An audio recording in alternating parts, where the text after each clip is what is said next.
ನೀವು ಅನ್ಕೊಂಡಿರ್ಬೋದು ಏನು ಓಡಿಸಿದ್ರ ಅಂತ. ಮತ್ತೆ ಅಲ್ಲಪ್ಪ, ಆ ಕೃಷ್ಣ ಎನ್ನುವ ಒಂದು ಕರಿ ಹುಳ ಯಾವತ್ತಲ್ಲಿ ಹುಟ್ಟುಕೊಳ್ತೋ ಆವತ್ತಿನ ನಾವು ಜಾಗ ಬಿಟ್ಟಿದ್ ಸ್ವಾಮಿ. ಯಾಕೆ ಹೇಳಿ, ಈ ಮಾನ ಮರ್ಯಾದೆ ಇರೋರಿಗೆ ಅಲ್ಲಿ ಜಾಗ ಇಲ್ಲ. ಯಾಕಂತಂದ್ರೆ ಆ ಕೃಷ್ಣನಿಗೆ 6 ಅಂತಿಲ್ಲ, 60 ಅಂತಿಲ್ಲ, 70 ಅಂತನೂ ಇಲ್ಲ. ಅವ್ನು ಹೆಣ್ಣಂದ್ರೆ ಆಯ್ತು ಸ್ವಾಮಿ.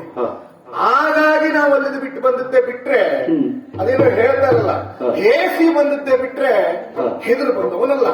ಸಿಂಧು ಗ್ರಾಮಕ್ಕೆ ಬಂದು ಈ ಸಿಂಧು ಗ್ರಾಮಕ್ಕೆ ಒಡೆಯನಾಗಿದ್ದೇನೆ. ಇಲ್ಲಿ ಎಲ್ಲ ಜನ ನನ್ನನ್ನ ಒಡೆಯನ ಹಾಗೆ ನನಗೆ ಮರ್ಯಾದೆ ಕೊಡ್ತಾ ಇದ್ದೇನೆ. ಹಣ ನನ್ನ ಹತ್ರ ಇರುವುದರಿಂದ ಕೆಲವು ಕಡೆಗೆ ಏನಾಗ್ತದೆ, ನಾವು ಊರು ಬಿಟ್ಟು ಬಂದವರು ಇಲ್ಲಿ ಬಂದಾಗ ಇವ್ರಿಗೆ ಸ್ವಲ್ಪ ಹಣ ಖರ್ಚು ಮಾಡಿದ್ರೆ ನಮಗೆ ಒಳ್ಳೆ ಪ್ರಚಾರ ಕೊಡ್ತಾರೆ. ಹಾಗೆ ಬುದ್ಧಿವಂತಿಕೆ ಉಪಯೋಗಿಸಿದ್ದವನ ನಾನು. ಆ ಇದರಿಂದ ಇಲ್ಲಿ ಎಲ್ಲರೂ ನನ್ನನ್ನ ಪ್ರೀತಿಯಿಂದ ಕಾಣ್ತಾರೆ. ಆದ್ರೆ ಆ ಕೃಷ್ಣ ಅನ್ನೋ ಒಂದು ಹುಳ ಅಲ್ಲಿ ಇದ್ದದ ಕಾರಣದಿಂದ ನನ್ನ ಚಂದ್ರಾವಳಿಗೆ, ನನ್ನ ಹೆಂಡತಿಯಾದಂತಹ ಚಂದ್ರಾವಳಿಗೆ ಆ ಪಾಪಿ ನನ್ನ ಮಗನ ಕಣ್ಣು ಬೀಳಬಾರದು ಎಂಬ ನೆಲೆಯಲ್ಲಿ ನಾನು ಇಲ್ಲಿ ಬಂದಿದ್ದು. ಅಲ್ಲ, ನಾನು ಆಗಲಿಂದ ನಿಮ್ಮನ್ನ ಗಮನಿಸ್ತಾ ಇದ್ದೇನೆ.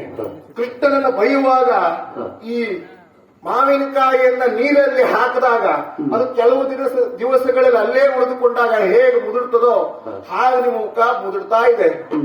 ಅಲ್ಲ, ಕೃಷ್ಣ ಬೈದಕ್ಕೆ ನಿಮ್ಗೆ ಬೇಜಾರಾಯ್ತು ಸರ್. ಅಂದುಕೊಂಡೆ, ನಿಮ್ಮನ್ನ ಮುಖವನ್ನು ನೋಡಿದಾಗಲೇ ಅಂದುಕೊಂಡೆ ಕೃಷ್ಣನಿಗೆ ಬೈದಾಗ ನಿಮಗೆ ಮುಖದಲ್ಲಿ ಏನೋ ಬದಲಾವಣೆ ಕಾಣ್ತಾ ಇದೆ. ಅಲ್ಲ, ಒಂದು ಮಾತನ್ನು ಹೇಳ್ತೇನೆ, ಕೃಷ್ಣನ ಬೈದಕ್ಕೆ ನಿಮಗೆ ಬೇಜಾರಂತ ಆದ್ರೆ